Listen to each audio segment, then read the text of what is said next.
এরশাদ সরকার এসে যে কার্নেট সুবিধাটা দিয়েছিল, সেই সুবিধাটার কি কোনো দরকার ছিল? বাংলাদেশের এমপি, মিনিস্টার, এরা সচিবেরা কি গরিব? ব্যবসায়িকেরা, সাধারণ খেটে খাওয়া মানুষেরা খুব বড় লোক, তাই না? আপনারা একটা গাড়ি নিয়ে আসবেন ৮০০-৯০০ টাকা ট্যাক্স ফাঁকি দিয়ে, আর একজন সাধারণ ব্যবসায়ী, সাধারণ মানুষ যখন খেটে খাওয়া মানুষ তার প্রয়োজনের জন্য যখন একটা গাড়ি কিনতে যাবে, তার জন্য দিতে হবে ৮০০-৯০০ টাকা। অর্থাৎ সরকারি মন্ত্রী, এমপি যে গাড়িটা নিয়ে আসবে ২০ কোটি টাকা দামের গাড়ি ১০ কোটি টাকা দিয়ে, ৫ কোটি টাকা দিয়ে, আর আমরা সাধারণ জনগণ যখন সেটা কিনতে যাব সেটা হচ্ছে ২০ কোটি টাকা দিয়ে। মানে সরকারের চাইতে আমাদের টাকা বেশি, সরকারি কর্মচারী চাইতে। আমাদের দেশে দেখান তো কোন এমপি, মিনিস্টার গরিব? তাদের অর্থের কোনো শেষ আছে কিনা আপনারা দেখান।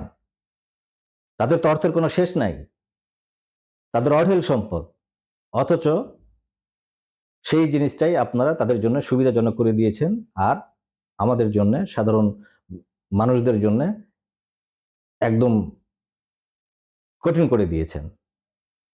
একটা এসি, একটা ফ্রিজ, একটা মোবাইল ফোন, এগুলো কি এখন আর বিলাসী পণ্য? এগুলো মানুষের নিত্য প্রয়োজনীয় পণ্য হয়ে গিয়েছে। অথচ আপনারা সেগুলোর দিকে নজর না দিয়ে ইচ্ছা মতন ট্যাক্স বসাইছেন।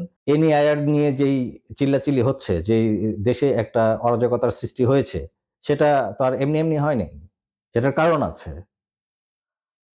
অফিসিয়াল আর অফিসিয়াল ফোনগুলো, এগুলো ডিস্টিংগুইশ করা দরকার। আমরা যারা সচেতন ক্রেতা, তারা অবশ্যই আমরা অফিসিয়াল ফোন চাই, আনঅফিসিয়াল নয়।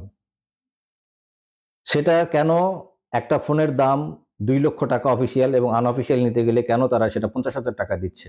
সেগুলো বের করে সেগুলোর দিকে নজর দিন।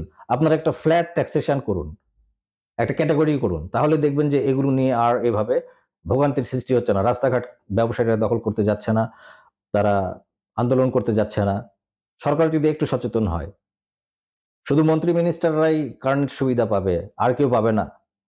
একটা গাড়ির দাম ৪০% থেকে ৫০০, ৭০০, ৯০০% ট্যাক্স দিয়ে একটা গাড়ি আসে, একটা মোবাইল ফোন আসে, একটা আইফোন মানে কিডনি সমান দাম এরকম হয়ে গিয়েছে। মানে একটা আমাদের মধ্যে একটা এই ধরনের একটা মানে ব্যাপার মানে আমরা মনে করি।